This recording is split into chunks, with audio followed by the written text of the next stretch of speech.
Lagu Rindu Tiada Bertepi bercerita tentang kita itu kehilangan seseorang yang kita sayangi, tapi tidak bisa bertemu lagi. Jadi disalurin di lagu Rindu Tiada Bertepi.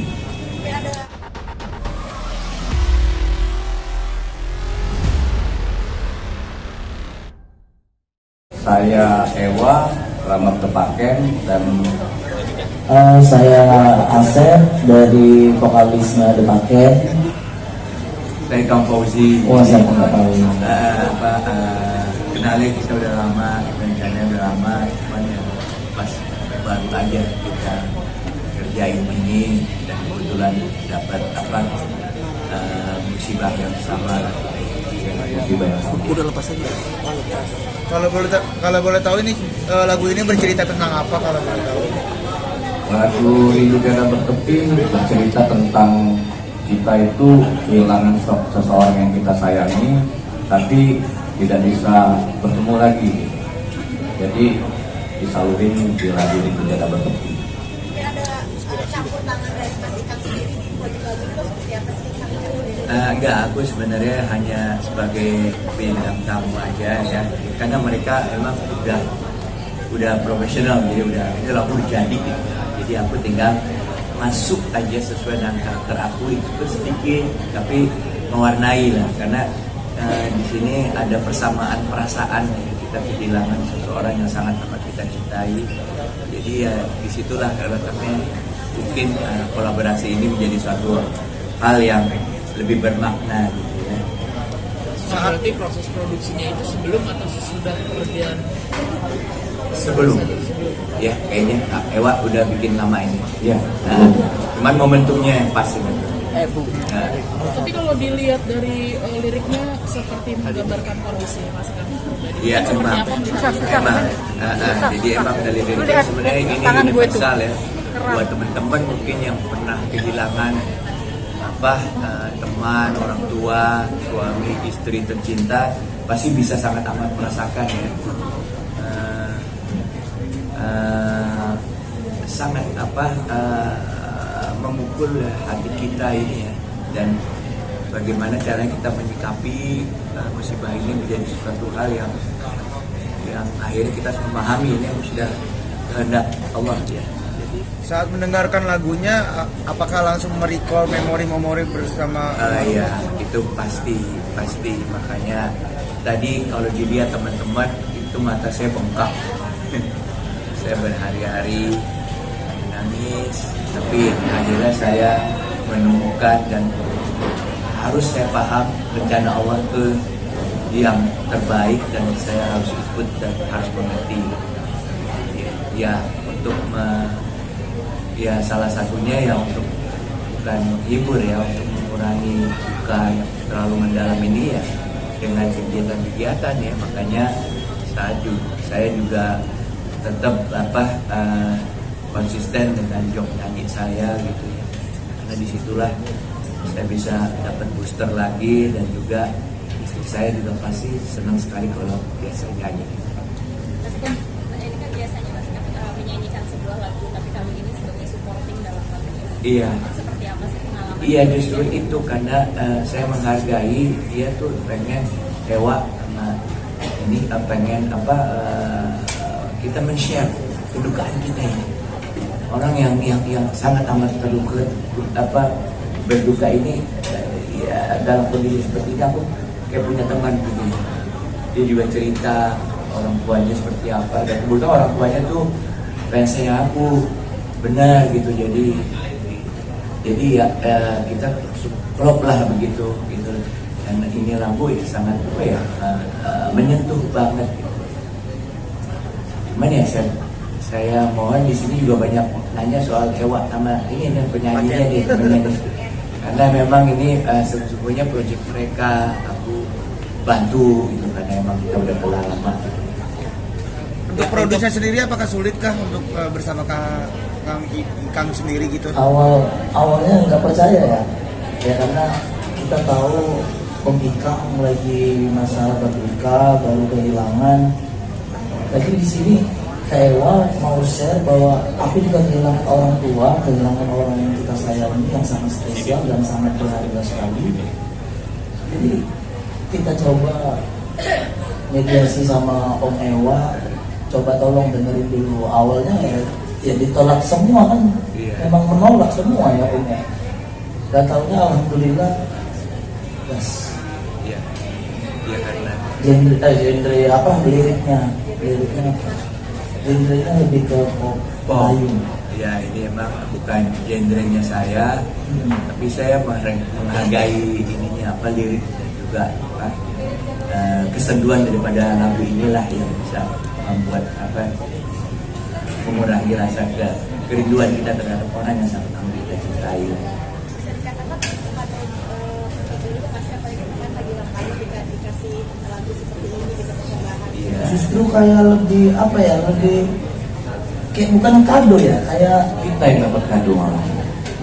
kayak kita malah nambahin beban. Karena waktu di hari ulang tahun Om Ikang, waktu kita proses syuting, aku lihat sendiri Om Ikang tuh kayak nggak acting, dia bilang nggak acting Om Ikang. Jadi Ya emang real. iya real, apalagi masih perpustakaan itu ya Om ya. Pas liriknya, pas gesturnya, Itu gitu ya. syutingnya di rumah saya karena mereka saya anggap karena kita ketemu dalam keadaan duka yang mendalam ya saya anggap saudara lah. Masya Allah. Jadi ya saya juga bilang saya bisa melakukan ini ya sesuai dengan kemampuan yang saya punya dan kondisi saya yang ada.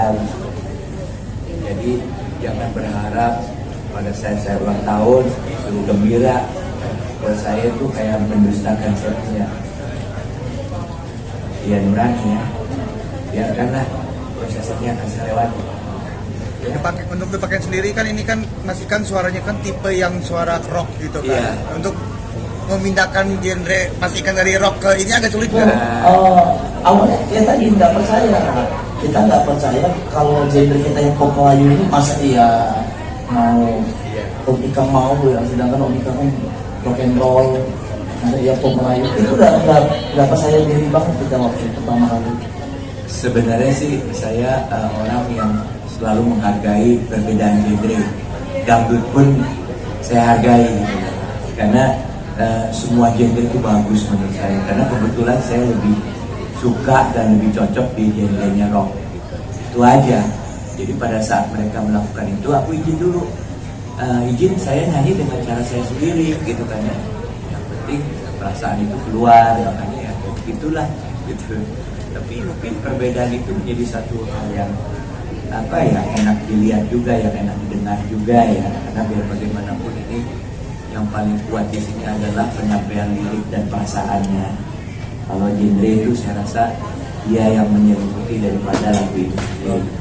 Tapi kan tetap produknya lagi berduka seperti apa sih mungkin emang menyibukkan diri agar tidak larut dalam kesedihan seperti apa kali kan syuting bareng juga sama mereka. Iya.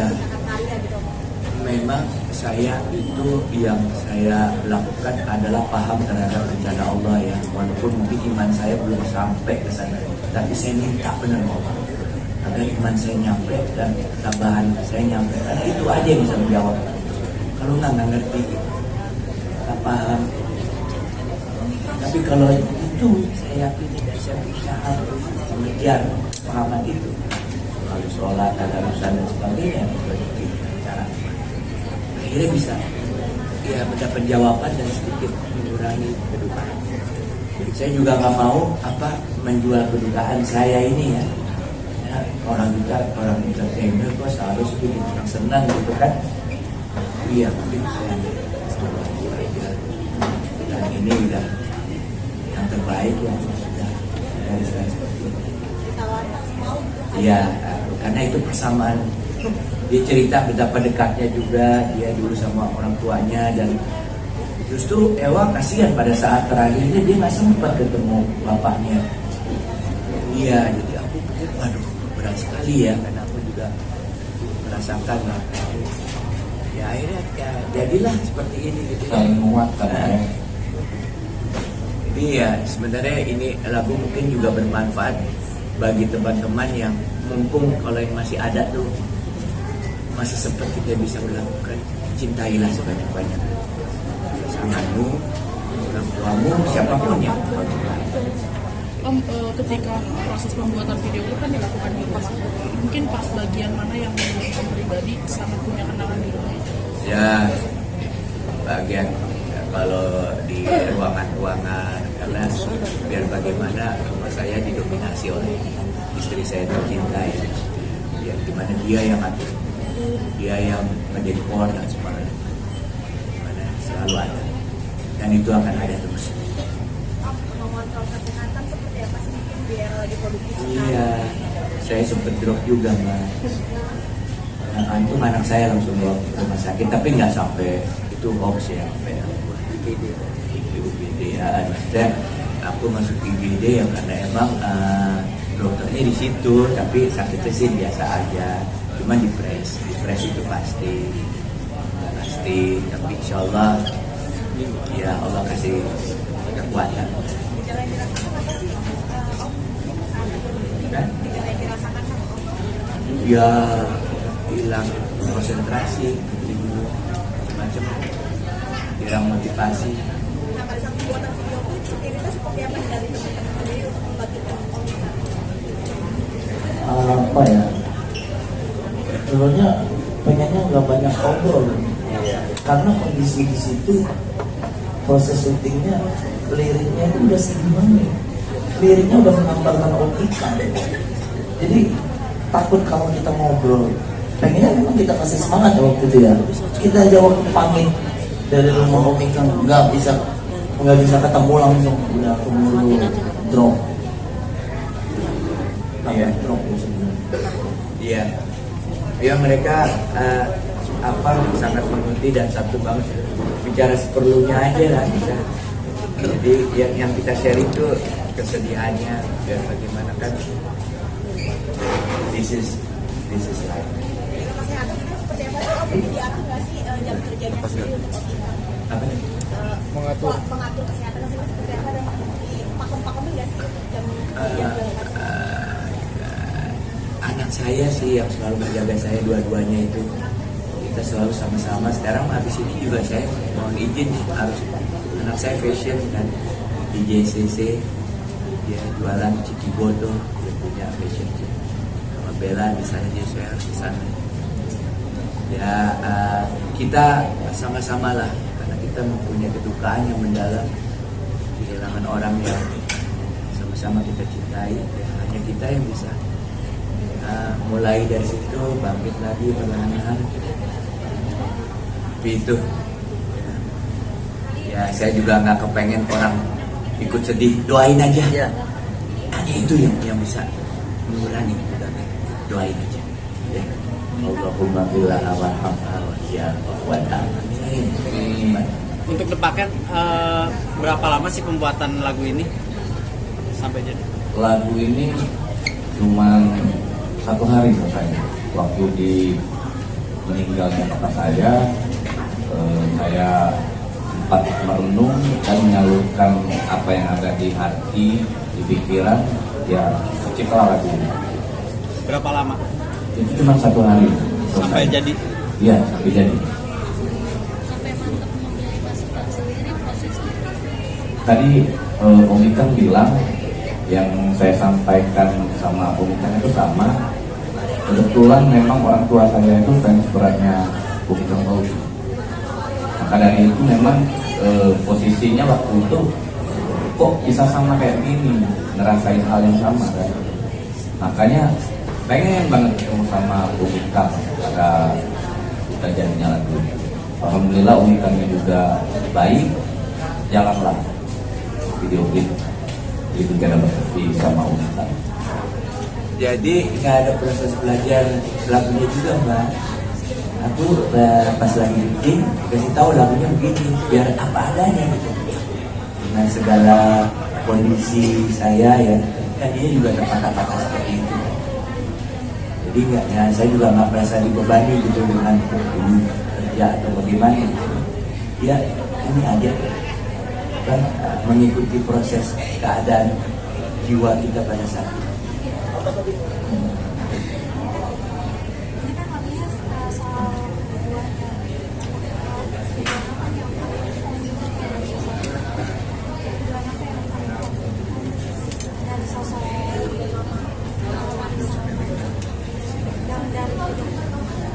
Wow, semuanya ya. Aku istri saya tuh makhluk yang terbaik yang Allah titipkan kepada saya. Itu aja. Saya sih cukup ya. Mohon maaf ya. Makasih banget teman-teman. Semoga semuanya sehat semuanya.